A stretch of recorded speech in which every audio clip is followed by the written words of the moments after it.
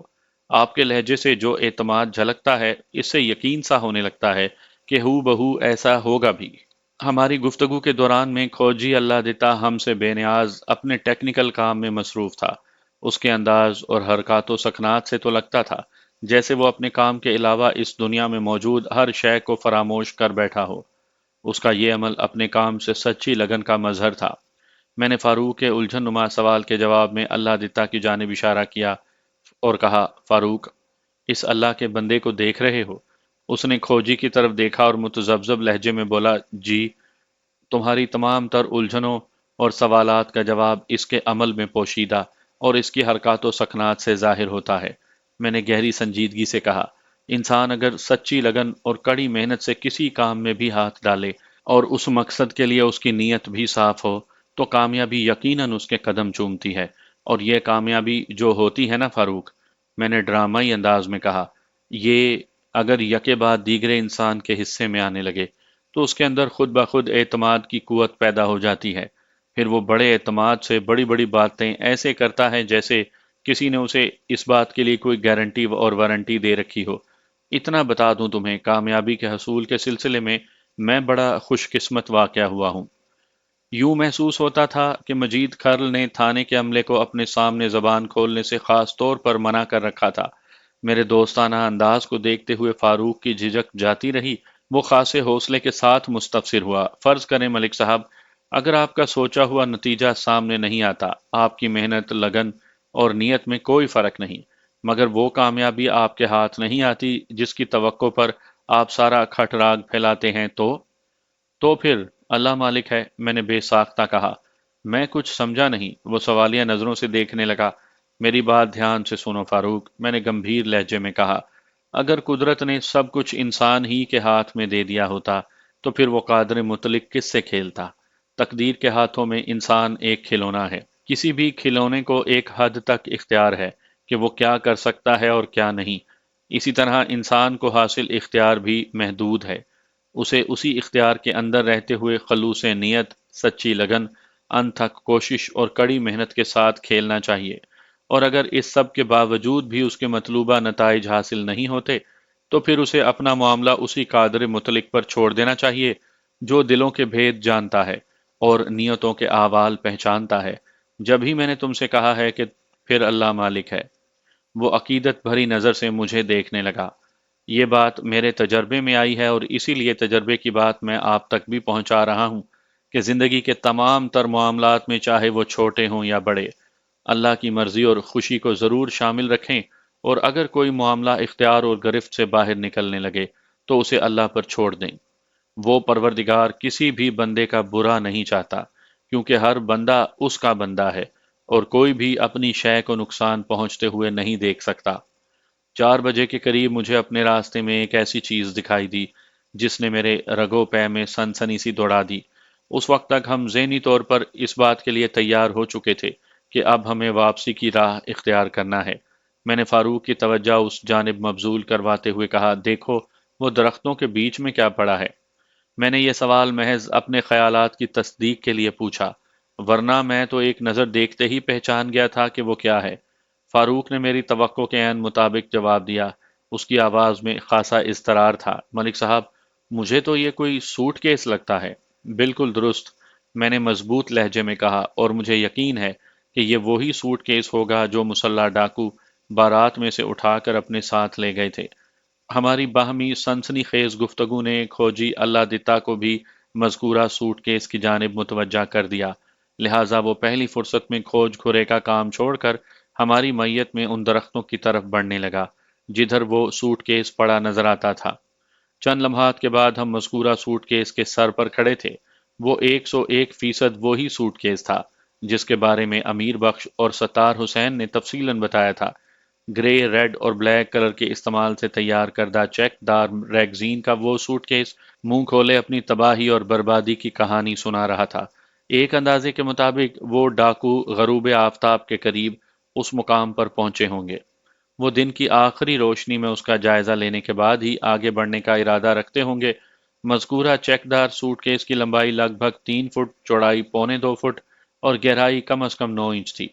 اتنے بڑے سائز کے سوٹ کیس کو رات کی تاریکی میں اٹھائے اٹھائے پھرنا، اور وہ بھی گھوڑے کی پیٹھ پر سوار ہو کر، اور وہ بھی گھنے جنگل میں، کوئی آسان کام نہیں تھا۔ لہٰذا انہوں نے اسی مقام پر سوٹ کیس کا تیا پانچا کر ڈالا۔ سوٹ کیس کو دلہن والی بیل گاڑی پر سوار کرنے سے پہلے یقیناً لاک کیا گیا ہوگا، اور اس کی چابیاں بھی کسی ذمہ دار شخص نے اپنے پاس رکھی ہوں گی۔ ڈاکوؤں کے پاس اتنی فرصت نہیں تھی کہ وہ چابیوں کو تلاش کرتے، لہٰذا بیچ جنگل میں انہوں نے اس سوٹ کیس کا گویا پوسٹ مارٹم کر ڈالا تھا۔ میں نے جائے وقوع ثانی پر صرف 15 منٹ صرف کیے، پھر اس مقام پر پائے جانے والے 2 گھیردار درختوں پر مخصوص نشانات بنائے، تاکہ کل جب ہم اس جگہ سے اپنی کھوج کی کارروائی کو آگے بڑھائیں تو ہمیں کسی دشواری کا سامنا نہ کرنا پڑے۔ پھر پوری طرح مطمئن ہونے کے بعد ہم واپس آ گئے۔ مضروب اور گھائل سوٹ کیس کو میں اس کے باقی ماندہ مکینوں سمیت اپنے ساتھ لانا نہیں بھولا تھا۔ واپسی کے سفر میں سردی تھوڑی سی بڑھ چکی تھی، مگر اللہ دتا کو میں نے اس کے اپنے ہم میں سب سے زیادہ عمر بھی کھوجی اللہ دتا کی تھی۔ وہ چند سال پیشتر 60 کے ہندسے کو لات مار کر آگے بڑھ چکا تھا، اور اب بھی وہ ہمارے ساتھ چلتے ہوئے سردی کو لات مارتا ہوا ہی دکھائی دیتا تھا۔ ہم دونوں تو مناسب گرم لباس پہن کر ہی تھانے سے نکلے تھے، لیکن اللہ دتا اپنے ٹریڈ مارک ململ اینڈ کمپنی لباس ہی میں ملبوس تھا، لہٰذا میں پوچھے بنا نہ رہ سکا۔ اللہ دتا، تم عمر میں مجھ سے کافی بڑے ہو، کیا میں تمہیں چاچا اللہ دتا کہہ سکتا ہوں؟ بڑے شوق سے جناب، وہ ٹھہرے ہوئے لہجے میں بولا۔ اس میں پوچھنے کی کون سی بات ہے؟ سب لوگ مجھے دتا چاچا ہی کہتے ہیں، آپ بھی کہہ لیا کریں۔ ٹھیک ہے، میں نے دوستانہ انداز میں کہا، لیکن میں تمہیں دتا چاچا نہیں بلکہ چاچا اللہ دتا کہوں گا، یا پھر صرف چاچا۔ کسی کے نام کو بگاڑ کر پکارنا اچھی بات نہیں۔ جو مرضی جناب کی، وہ سادگی سے بولا۔ چاچا ایک بات تو بتاؤ، میں نے اصل مقصد کی طرف آتے ہوئے کہا، تمہیں واقعی سردی نہیں لگتی یا پھر برداشت کرتے ہو، اور دوسروں پر یہ ظاہر کرتے ہو کہ موسم کوئی بھی ہو تمہیں کوئی فرق نہیں پڑتا؟ مجھے تو لگتا ہے جناب، فاروق نے مذاق کے رنگ میں کہا، چاچا جی نے بلی کھا رکھی ہے۔ وہ دونوں ایک ہی گھوڑے پر سوار تھے، گھوڑے کی لگام فاروق کے ہاتھ میں تھی اور اللہ دیتا اس کے پیچھے تھا، جبکہ میں زخمی سوٹ کیس کے ساتھ دوسرے گھوڑے پر تھا۔ کھوجی نے فاروق کی چوٹ کا برا نہیں منایا اور اپنے پیلے دانتوں کی نمائش کرنے کے بعد بولا، ملک صاحب، بات صرف احساس کی ہے۔ انسان گرمی اور سردی کو جتنا زیادہ محسوس کرے، یہ موسم اس پر اتنے ہی اثر انداز ہوتے ہیں۔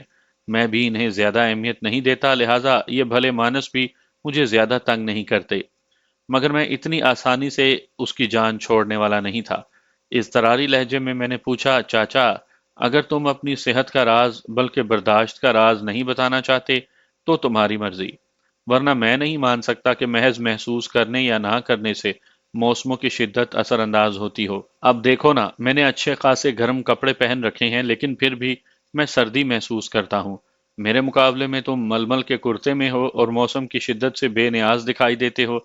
میں کس طرح یہ تصور کر لوں کہ فضا میں اس وقت ٹھنڈک بالکل نہیں؟ وہ کسی فلسفی کے انداز میں بولا، اگر کسی گرم کپڑے میں سردی کو روکنے کی صلاحیت ہوتی ہے تو وہ سردی کا مقابلہ کرتے ہوئے کبھی ٹھنڈا نہ ہوتا۔ کیا ہم سردی کے موسم میں کسی گرم کپڑے کو چھوئیں تو وہ ہمیں گرم محسوس ہوتا ہے؟ نہیں نا۔ اس نے خود ہی سوال کیا اور خود ہی جواب بھی دیا۔ اسی طرح موسم گرما میں اگر ہم کسی کاٹن کے ہلکے پھلکے لباس کو چھو کر دیکھیں تو وہ ہمیں برف کے ڈلی کی مانند ٹھنڈا محسوس نہیں ہوگا۔ یہ سارا چکر حرارت کے اخراج کا ہے تھانے دار صاحب۔ حرارت کا اخراج؟ میں نے چونکے ہوئے لہجے میں سوال کیا، یہ کون سا چکر ہے؟ وہ وضاحت کرتے ہوئے بولا، انسان کا جسم ہر وقت حرارت خارج کرتا ہے۔ اگر کوئی انسان اپنی ضرورت کے مطابق اس اخراج پر کنٹرول حاصل کر لے تو پھر اسے سردیوں میں نہ تو گرم کپڑے پہننے کی حاجت رہتی ہے اور نہ ہی گرمیوں میں وہ باریک لباس کی طرف دوڑتا ہے۔ گرم لباس جسم میں سے خارج ہونے والی حرارت کو روک کر ہمیں گرمائش پہنچاتا ہے، وہ بذات خود گرم نہیں ہوتا۔ اسی طرح باریک اور ہلکا پھلکا کپڑا ٹھنڈا نہیں ہوتا، بلکہ وہ جسمانی حرارت کو اخراج کا زیادہ سے زیادہ موقع دیتا ہے۔ چاچا، تمہاری بات دل کو لگتی ہے اور ذہن بھی تسلیم کرنے کو آمادہ نظر آتا ہے، لیکن جسم سے خارج ہونے والی حرارت پر کنٹرول کیوں کر حاصل کیا جا سکتا ہے؟ ذرا اس کی بھی تو وضاحت کر دو۔ بہت سادہ سا عمل ہے لیکن اس کے لیے مشق کی ضرورت ہے۔ وہ بڑی رسان سے بولا، اگر انسان اپنی سانسوں پر کنٹرول حاصل کر لے تو پھر اسے زندگی کے بیشتر معاملات پر خود بخود کنٹرول حاصل ہو جاتا ہے۔ سانس کھینچنے اور چھوڑنے میں اگر توازن قائم ہو جائے تو سمجھو ستے خیراں۔ پھر میری فرمائش پر اس نے سانس لینے کی وہ مخصوص تکنیک بھی بتا دی جس کی مناسب مشق کے بعد جسم سے ہیٹ کے اخراج کو کنٹرول کر کے 7 قسم کی خیریت حاصل کی جا سکتی ہے۔ وہ بڈھا بابا ایک بنا بنایا تجربہ کار یوگی تھا۔ تو تمہارا مطلب یہ ہے کہ تم نے کوئی بلی ولی نہیں کھائی؟ فاروق نے پر اشتیاق لہجے میں سوال کیا۔ میں نے پوچھا، ہاں چاچا، یہ بلی کھانے کا کیا شوشہ ہے؟ وہ ایک گہری سانس خارج کرتے ہوئے بولا، یہ شوشہ میں نے بھی سن رکھا ہے۔ کہتے ہیں اگر کوئی انسان بلی کا گوشت کھا لے تو پھر اسے برف کے پہاڑ پر بیٹھ کر بھی سردی نہیں لگتی۔ لیکن میرا خیال ہے کہ اس بات کی حقیقت قصے کہانی سے زیادہ کچھ نہیں۔ ہم اسی طرح بات چیت کے سہارے ٹھیک 7 بجے رات تھانے پہنچ گئے۔ اگلے روز ہم تینوں اپنے مشن پر روانہ ہونے ہی والے تھے کہ بارش شروع ہو گئی۔ آسمان پر تو رات ہی سے اچھے خاصے بادل تھے، لیکن یہ توقع نہیں تھے کہ بارش بھی ہو جائے گی۔ اصولی طور پر یہ بارش ہمارے مشن کے لیے بہت خطرناک اور نقصان دہ ثابت ہوتی، اسی لیے فاروق نے تشویشناک انداز میں کہا، لے جی، ہو گیا کباڑا، اس بارش نے تو ہماری محنت پر پانی پھیر دیا۔ برخوردار، میں نے اس کی جانب دیکھتے ہوئے کہا، بارش کا تو کام ہی پانی پھیرنا ہے، وہ نہیں دیکھتی کہ کسی نے زمین پر محنت کر رکھی ہے یا نہیں۔ لیکن جناب، ہمارا مشن کیسے آگے بڑھے گا؟ فاروق اس بارش سے خاصا پریشان دکھائی دیتا تھا۔ ہم نے اب تک کھرا اٹھانے کے اس سلسلے میں جو کارکردگی دکھائی تھی، اس کے آگے راستہ بند ہو گیا تھا۔ زمین گیلی ہو جانے کے باعث جنگل میں مزید کھرا نکالنا ممکن نہیں رہے گا۔ اگر ایک آدھ دن بارش نہ ہوتی تو ہم اپنا مقصد حاصل کرنے میں کامیاب ہو چکے ہوتے۔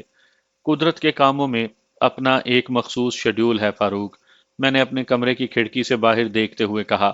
بارش جو بوندا باندی سے شروع ہوئی تھی اب شدت پکڑتی نظر آتی تھی، اور وہ قادر مطلق اپنے معاملات کا شیڈول تیار کرتے ہوئے کسی سے صلاح مشورہ نہیں کرتا۔ اس کی مرضی ہے کہ بارش ہو تو بارش ہو کر رہے گی، اللہ اللہ خیر صلاح۔ پتر، تمہیں زیادہ پریشان ہونے کی ضرورت نہیں، اللہ دیتا نے فاروق کی طرف دیکھتے ہوئے تسلی بھرے انداز میں کہا۔ میں نے ان ڈاکوؤں کا جہاں تک کھرا اٹھایا ہے، اس کی روشنی میں میں اپنے تجربے کی بنا پر کہہ سکتا ہوں کہ وہ بدماش لٹیرے مغربی سمت میں سیدھے سفر کرتے ہوئے جنگل سے باہر نکلے ہوں گے، اور زیادہ امکان اسی بات کا ہے کہ انہوں نے کوٹ فرمان علی کا رخ کیا ہوگا۔ اس نے چند لمحے رک کر 2 4 گہری سانسیں لیں، پھر بات بڑھائی۔ میں کسی قسم کا دعویٰ تو نہیں کرتا، لیکن مجھے امید ہے اگر تھانے دار صاحب کوٹ فرمان علی سے اپنی باقاعدہ تفتیش کا آغاز کریں تو کامیابی کی کوئی کرن نظر آ سکتی ہے۔ فاروق نے بد دلی سے کہا، ہاں، ایسا تو اسی صورت میں ممکن ہے کہ اگر وہ لوگ جنگل میں سے نکلنے کے بعد سیدھے فرمان علی کے کوٹ گئے ہوں، اور یہ کوئی ضروری نہیں، وہ جنگل کے کنارے کے ساتھ ساتھ کہیں اور بھی تو نکل سکتے ہیں۔ ہونے کو تو کچھ بھی ہو سکتا ہے فاروق، یہاں تو صرف امکانات کی بات ہو رہی ہے، میں نے گہری سنجیدگی سے کہا۔ تم اپنے ذہن کو زیادہ نہ الجھاؤ، انشاءاللہ ہمیں اپنی تفتیش کو آگے بڑھانے کے لیے کوئی نہ کوئی راہ مل ہی جائے گی، انشاءاللہ، کھوجی اللہ دتا نے تہہ دل سے کہا۔ اسی لمحے کانسٹیبل منظور میرے کمرے میں داخل ہوا اور اطلاع دینے والے انداز میں بتایا، ملک صاحب 4 بندے آپ سے ملنے آئے ہیں۔ کون ہیں وہ لوگ؟ میں نے سوالیہ نظر سے کانسٹیبل کی جانب دیکھا۔ اور اس برستی بارش میں کہاں سے آ گئے؟ جناب، ان کا تعلق اسی بارات سے ہے جسے ڈاکوؤں نے لوٹا تھا، کانسٹیبل منظور نے جواب دیا۔ اوہ! میں نے ایک بوجھل سانس خارج کرتے ہوئے جلدی سے کہا، ٹھیک ہے، انہیں اندر بھیجو۔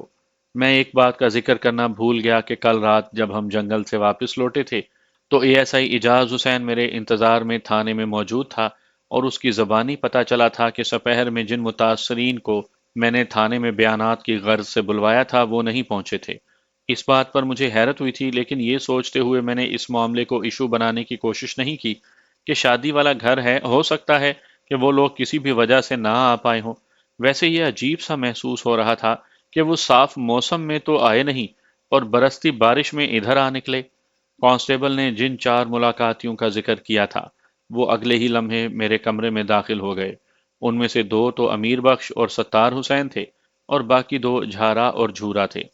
چودھری سلطان کے ان 2 خاص بندوں کو دیکھ کر میرا ماتھا ٹھنکا، کیونکہ وہ لوگ 2 روز پہلے بارات میں شامل بھی نہیں تھے، اور میں نے جائے وقوع پر امیر بخش اور ستار حسین کو خصوصی ہدایت کی تھی کہ وہ گواہی اور بیانات کے لیے اپنے ہمراہ ان معتبر افراد کو لائیں جو بارات میں شامل اور اس اندوناک واقعے کے چشم دید گواہ ہوں۔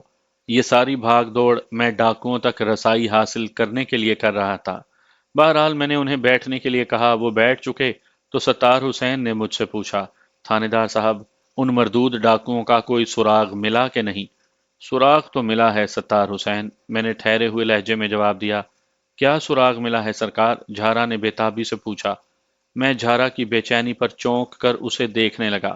میں نے سراغ کے حوالے سے ستار حسین کو بتایا تھا اور مزید سوال بھی اسی کو کرنا چاہیے تھا، یا زیادہ سے زیادہ امیر بخش مجھ سے یہ بات پوچھ سکتا تھا۔ جھارا کی بے کلی بے سبب تھی، لہٰذا میں نے اس کی آنکھوں میں دیکھتے ہوئے کہا، جھارا، تم تو غالباً اس بارات میں شامل نہیں تھے جس پر مسلح ڈاکوؤں نے حملہ کیا تھا۔ جی ہاں، یہ بات میں نے آپ کو پرسوں بھی بتائی تھی، وہ جلدی سے بولا۔ میں اور جھورا چودھری صاحب کے ایک ضروری کام سے ایک دن پہلے ہی کوٹ فرمان علی گئے ہوئے تھے، اسی لیے جبار حسین کی شادی میں شریک نہ ہو سکے۔ کوٹ فرمان علی، میں نے زیر لب دہرایا۔ جھارا کی پیش کردہ وضاحت نے مجھے یاد دلا دیا کہ پرسوں جب اجاز حسین نے کوٹ فرمان علی کا ذکر کیا تو میں چونکا کیوں تھا۔ مجھے یوں محسوس ہوا جیسے میں نے یہ نام پہلے بھی کہیں سنا ہے۔ کہاں؟ یہ اس وقت میرے ذہن میں نہیں آیا تھا، اور اب مجھے یاد آ گیا تھا کہ پہلی مرتبہ میں نے یہ نام جھورا اور جھارا ہی سے سنا تھا۔ کیا ہوا تھانے دار صاحب؟ امیر بخش نے تشویش بھرے لہجے میں کہا، آپ کوٹ فرمان علی کے ذکر پر اس طرح چونک کیوں گئے؟ کیا ڈاکوؤں کے اس سوراخ کا تعلق کسی حوالے سے کوٹ فرمان علی سے جڑا ہے؟ امیر بخش نے بڑا کانٹے دار اور بر وقت سوال کیا تھا، لیکن چونکہ میرا ذہن جھورا اور جھارا کی طرف سے ٹھٹک چکا تھا، لہٰذا اپنے چونکنے کا سبب بیان کرنے کے بجائے میں نے الٹا اسی کو لتاڑ ڈالا۔ امیر بخش، شاید تم لوگوں نے میری ہدایت کو یاد نہیں رکھا۔ یاد ہے جائے وقوعہ پر میں نے تمہیں کیا تاکید کی تھی؟ جی مجھے یاد ہے، اچھی طرح یاد ہے، امیر بخش کے بجائے ستار حسین نے جواب دیا۔ لیکن جناب، ہم چودھری صاحب کی بات بھی نہیں ٹال سکتے۔ چودھری سلطان ہمارے گاؤں کے مالک و مختار ہیں، انہوں نے ہی اپنے ان خاص بندوں کو ہمارے ساتھ بھیجا ہے۔ لیکن تم لوگ تو گزشتہ روز سپہر میں یہاں آنے والے تھے، میں نے قدرے خشک لہجے میں کہا۔ کیا یہ تاخیر بھی چودھری سلطان ہی کے کہنے پر کی گئی ہے؟ نہیں جناب، ایسی کوئی بات نہیں، وہ نفی میں گردن ہلاتے ہوئے جلدی سے بولا۔ وہ ہوا کچھ یوں تھا کہ کل ولیمے کی تقریب میں چودھری صاحب کو آنے میں دیر ہو گئی، اسی وجہ سے کھانا بھی وقت مقررہ سے لیٹ شروع کیا گیا۔ جب ہم لوگ ولیمے سے فارغ ہوئے تو 3:30 بج چکے تھے، اس لیے ہم نے آپ کی طرف آنے کا پروگرام کینسل کر دیا۔ آج صبح ہی صبح ہم سلطان آباد سے روانہ ہوئے تھے، لیکن جسکانی پور پہنچے تو بارش شروع ہو گئی، اس لیے بھیگتے بھاگتے یہاں پہنچے ہیں۔ حالانکہ امیر بخش نے بہت زور مارا کہ جسکانی پور میں رک کر بارش تھمنے کا انتظار کرتے ہیں، پھر تھانے چلیں گے، لیکن میں نے اس کی بات نہیں مانی اور دیگر لوگوں کو جسکانی پور میں چھوڑ کر ہم ادھر آ گئے۔ دیگر کون لوگ؟ میں نے چونک کر پوچھا۔ وہ جی، سائقہ اور جبار بھی ہمارے ساتھ آئے ہیں، وہ وضاحت کرتے ہوئے بولا۔ وہ ایک رواج ہوتا ہے نا جناب کہ دلہا اور دلہن ولیمے کے بعد دلہن کے گھر میں ملنے کے لیے آتے ہیں۔ میں نے معنی خیز انداز میں ہنکارا بھرا اور گہری سوچ میں ڈوب گیا۔ جھورے نے جلدی سے کہا، جناب آپ ہماری وجہ سے پریشان نہ ہوں، دلہا دلہن جسکانی پور آ رہے تھے، چودھری صاحب نے ان کی حفاظت کی خاطر باڈی گارڈز کے طور پر ہمیں بھی ساتھ بھیج دیا۔ میرا دماغ ان لمحات میں بڑی تیز رفتاری سے سوچ رہا تھا۔ جھورا اور جھارا جبار حسین کی شادی میں اس لیے شریک نہیں ہو سکے تھے کہ ایک روز قبل چودھری نے انہیں اپنے کسی ضروری کام سے کوٹ فرمان علی بھیج دیا تھا۔ امیر بخش اور ستار حسین کل سپہر میں محض اس لیے مجھ سے ملنے تھانے نہیں آ سکے تھے کہ ادھر سلطان آباد میں چودھری سلطان کو ولیمے کی تقریب میں پہنچنے میں تاخیر ہو گئی تھی، اور اب جھورا اور جھارا ان لوگوں کے ساتھ محافظ کی حیثیت سے یہاں پہنچ گئے تھے۔